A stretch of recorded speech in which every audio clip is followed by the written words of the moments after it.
Parlok baro da kanela pentip pat ba ka jingyo ki vote ba ka Jingpynbna ka result jong ka MP election sya ka Lok Sabha ar hazar ar pusaw kanlong ha ka sautrik ujun ar hazar ar pusaw.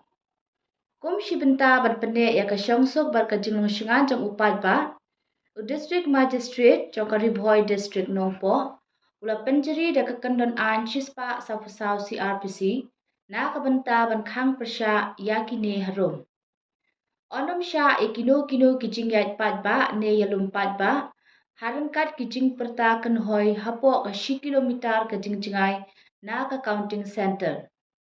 Lakhang ban pendankam PA system loudspeaker ne ban yalek kemen da kino ki political party ne candidate hapo jong kate ka area balanyowi ki vote.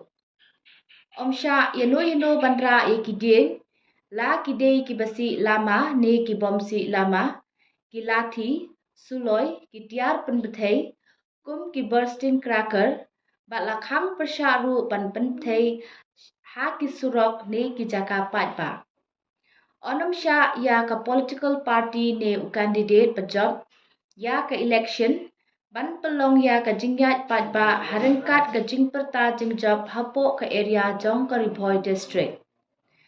La pentip ru ba ka counting hall jong ka Bhoi district la ailat bandrung tangi kitu ki badan ya ka valid ID card lani ki card pass ki ba issue na ka office jong u district election officer Bhoi district.